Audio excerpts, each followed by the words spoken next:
হোজাইত অসম ৰাজ্যিক আশা কৰ্মী ইউনিয়নৰ দ্বিতীয় ৰাজ্যিক সন্মিলন আশা কৰ্মীক চৰকাৰী কৰ্মচাৰীৰ স্বীকৃতিৰ দাবী। AITUCৰ স্বীকৃত সংগঠন অসম ৰাজ্যিক আশা কৰ্মী ইউনিয়নৰ দ্বিতীয় ৰাজ্যিক সন্মিলন আজি এদিনীয়া কাৰ্যসূচীৰে হোজাইৰ শংকৰদেৱ নগৰত অনুষ্ঠিত হয়। কেইবা শতাধিক আশা কৰ্মীৰ উপস্থিতিত শংকৰদেৱ নগৰৰ ডক্টৰ ভূপেন হাজৰিকা প্ৰেক্ষাগৃহত অনুষ্ঠিত হোৱা সন্মিলনৰ পুৱা 10 বজাত সংগঠনৰ পতাকা উত্তোলন কৰে অসম ৰাজ্যিক আশা কৰ্মী ইউনিয়নৰ সভানেত্ৰী মায়া দাসে। স্মৃতি তৰ্পণ কৰে অসম ৰাজ্যিক আশা কৰ্মী ইউনিয়নৰ সাধাৰণ সম্পাদিকা মিনাৰা বেগমে। সন্মিলনৰ সৈতে সংগতি ৰাখি অনুষ্ঠিত হোৱা মুকলি সভাত সভাপতিত্ব কৰে মায়া দাসে। 11 বজাত অনুষ্ঠিত মুকলি সভাৰ উদ্বোধনী ভাষণ দিয়ে হোজাই জিলাৰ যুটীয়া স্বাস্থ্য সঞ্চালক ডাক্তৰ ৰঞ্জু ৰাজখোৱাই। ভাষণ প্ৰসংগত যুটীয়া স্বাস্থ্য সঞ্চালকজনে কয়, আশা কৰ্মীসকলে দিনে ৰাতিয়ে স্বাস্থ্য খণ্ডত কাম কৰি আহিছে। স্বাস্থ্য কৰ্মীসকলৰ সৈতে সমানে সমানে আশা কৰ্মীসকলেও ৰাইজৰ স্বাৰ্থত দায়িত্ব পালন কৰি আহিছে বুলি মন্তব্য কৰে।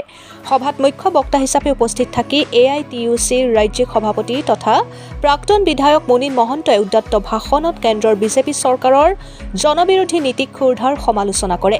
বিজেপি চৰকাৰে আশা কৰ্মীকে ধৰি আঁচনিভুক্ত শ্ৰমিকসকলৰ প্ৰতি বৈষম্যমূলক আচৰণ কৰি আহিছে বুলি অভিযোগ উত্থাপন কৰে।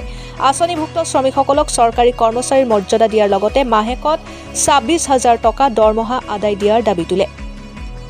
আদৰণি ভাষণত জ্যেষ্ঠ আইনজ্ঞ তথা প্ৰবীণ বামপন্থী বুদ্ধিজীৱী ভাৰত তামুলী ফুকনে ভাষণত চৰকাৰৰ জনবিৰোধী নীতিৰ বিৰুদ্ধে সকলো শ্ৰমিকসকলক একত্ৰিত হোৱাৰ আহ্বান জনায়। সভাত অসম ৰাজ্যিক আশা কৰ্মী ইউনিয়নৰ সভানেত্ৰী মায়া দাস, সম্পাদিকা মিনাৰা বেগম, AITUCৰ সাধাৰণ সম্পাদক ৰমেন দাস, সহ সম্পাদক ফণী দাস, সম্পাদক ৰাতুল বৰা, AITUCৰ হোজাই জিলা সমিতিৰ আব্দুৰ ৰৌফ, নুৰ উদ্দিন, স্বাস্থ্য বিভাগৰ জিলা প্ৰগ্ৰেম মেনেজাৰ সাবানা চৌধুৰী উপস্থিত থাকি বক্তব্য ৰাখে।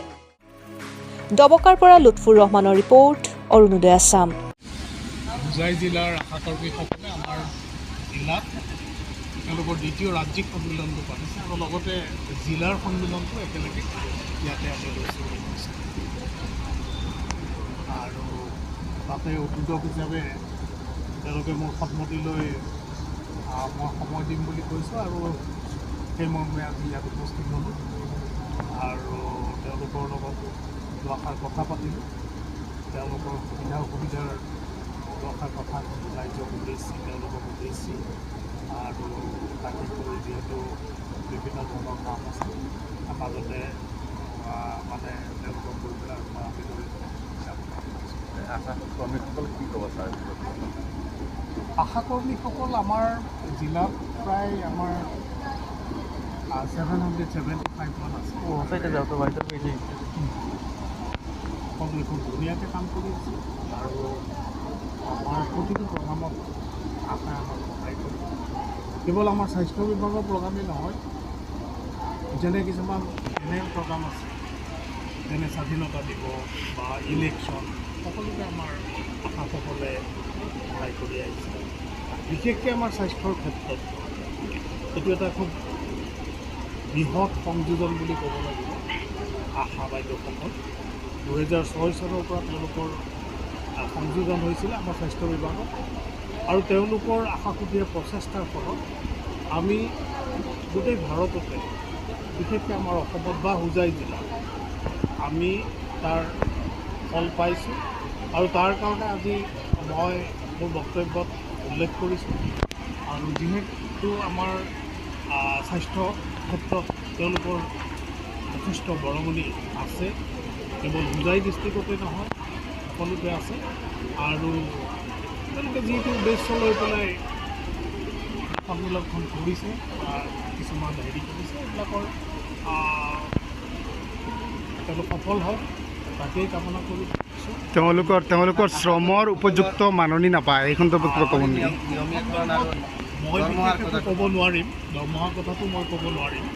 অৰিজিনেলি তেখেতসকলক যেতিয়া আমাৰ মকৰণ কৰিছিলে তেতিয়া এক্ৰিডিটেড ছ'চিয়েল এক্টিভিষ্ট বুলি কৰিছিলে, সামাজিক হেৰি হিচাপে, আৰু তেতিয়াই সেইটো এগ্ৰিমেণ্ট আছিলে আৰু তেওঁলোকক এই ধৰণে কৰা হৈছিলে যে আমাৰ সমাজৰ পৰা, গাঁৱৰ পৰা, সেইখন গাঁৱতে কাম কৰিবলৈ গাঁৱৰ মানুহৰ দ্বাৰা তেওঁলোকক চিলেকশ্যন কৰি দিয়া আছিলে আৰু গাঁৱৰ মানুহখিনি অভাৱ অভিযোগখিনি তেওঁলোকে লৈ আহিছিলে গাঁৱৰ পৰা আমাৰ স্বাস্থ্য বিভাগৰ মুৰব্বীসকললৈ আৰু সেই ধৰণে বিভিন্ন ধৰণৰ স্বাস্থ্যজনিত হেৰিয়াত প্ৰগ্ৰামত তেওঁলোক মানে ওতঃপ্ৰোতভাৱে জড়িত হৈ পৰিল আৰু তাৰ ফলত আমি যিটো ৰিজাল্ট পাইছোঁ সেইটো আমি কল্পনাতীত।